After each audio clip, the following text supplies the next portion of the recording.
terre. On est resté comme ça, l'électricité s'éteint. Oui. Et on entend le plafond s'éteint un peu, il s'écrase. Il fait une fois. Oui. Alors 2 fois, il fait. Ça y est, ça tombe et tout. J'ai vu un éclair rouge et un éclair vert qui se rencontraient au centre de Talborge. Oui. Alors à Talborge, il fait. Alors, ça montait la terre, comme ça. Oui. Alors, il n'y a pas d'électricité, ça coupe aussi. Alors, tout le monde dit, va. Puis on entend des cris, puis des gens qui se sentent nus, complètement nus. Il y en a qui sont avec des shorts. J'ai une débit des cailloux, beaucoup d'écoles. Alors, j'ai trouvé le cheval comme ça, Oui. à la terre. On voit tous les sons, du sang, tout ça. Et puis des hommes qui crient, des femmes, des petits enfants. Il y a au moins, combien je peux dire, 100 personnes qui ont sorti de Talborge. Oui. Et le reste est Tout le reste, c'est la vie. en dessous, oui. J'ai trouvé toute ma famille morte. J'ai trouvé que ma mère qui est vivante, seule. Et j'ai le père et un grand frère et un petit qui sont morts. Quand vous êtes arrivé en ville, qu'est-ce que vous avez vu? Une ville assommée. Des phares de voitures qui se croisaient sans arrêt. Nous n'étions pas les seuls. Peut-être des centaines de voitures qui roulaient d'un côté et de l'autre. Et puis ces phares éclairaient des ruines. Des gens en pyjama dans les rues. Mon colonel, le prince Moulay Hassan vous a confié la responsabilité d'Agadir morte.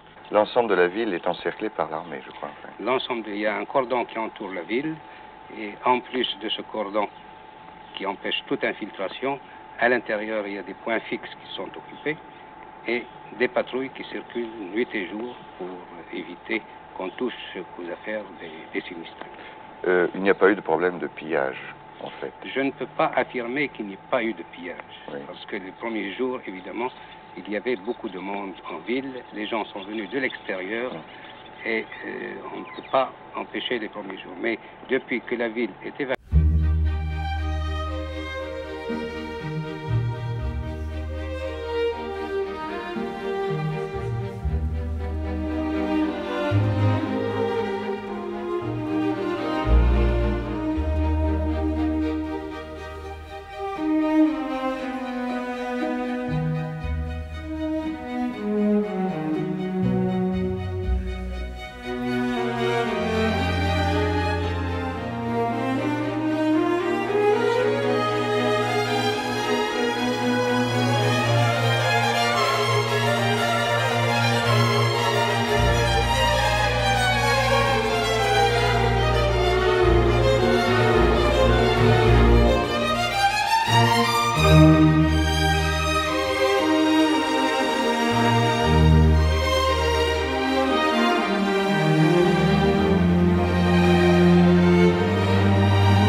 Qu'est-ce que vous avez fait, vous, Moselle?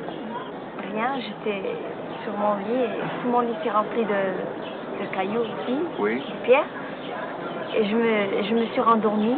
Vous êtes rendormi une fois que vous aviez Oui. les... Je me suis rendormie.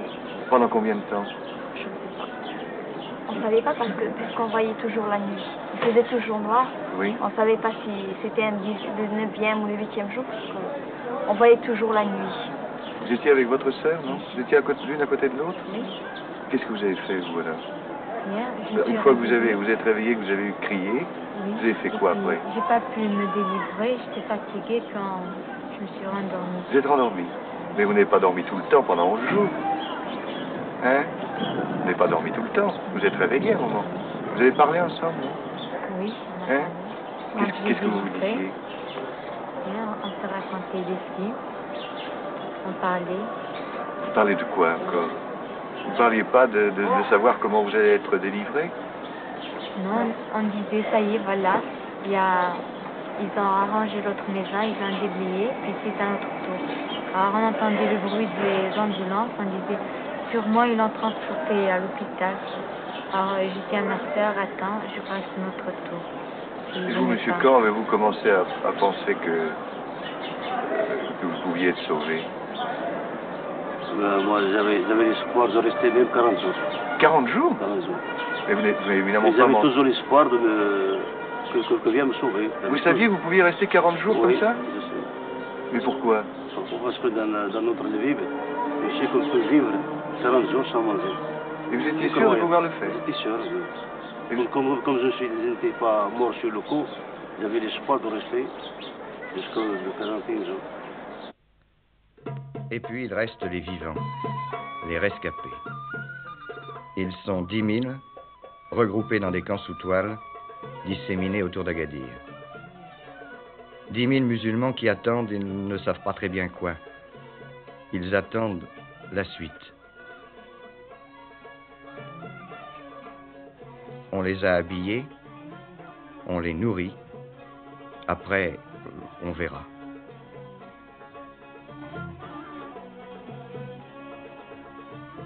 Y a-t-il des moments de dépression dans le camp au point de vue moral, de dépression généralisée? Pourquoi vous s'habitue-t-il à cette vie? Non, je n'ai pas du tout l'impression. J'ai même l'impression, il me semble que les gens ont un peu oublié la catastrophe. Non pas oublié, mais on ne peut pas oublier étant donné que chacun a perdu certains membres de sa famille. Oui. Mais il semble que le moral soit meilleur, soit bon quand même.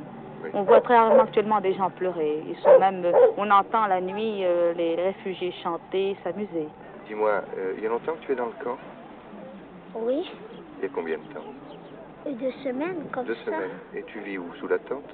Oui. Combien vous êtes sous la tente? On est 29. 29? Oui. Qu'est-ce que vous faites pendant la journée, là? Rien du tout? Rien.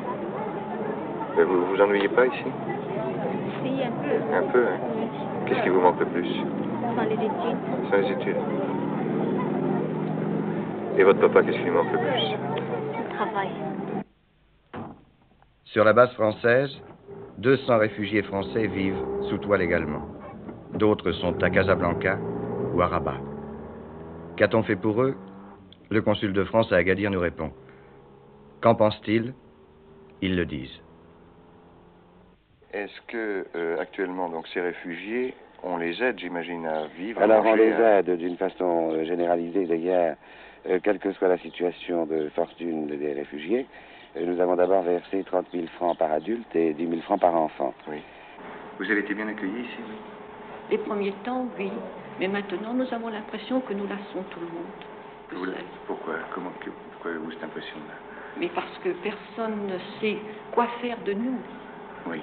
Nous ne savons où aller. Les réfugiés, c'est encombrant. Les réfugiés, ça paraît encombrant, oui, c'est exact. Et je crois que tout le monde ne sait quoi faire de nous. Parce que nous-mêmes, nous ne savons quoi faire de nous. Oui. La plupart des sinistrés envisagent de rentrer en France. Étant donné que Agadir étant morte, ils n'ont plus guère d'intérêt à rester. À Agadir, c'était toute leur vie. La plupart y étaient depuis de nombreuses années. Ils avaient vu grandir cette ville du Souss. Et maintenant qu'elle n'est plus, tous désirent rentrer en métropole. C'était une jolie ville, Agadir. C'était une ville fraternelle. Musulmans.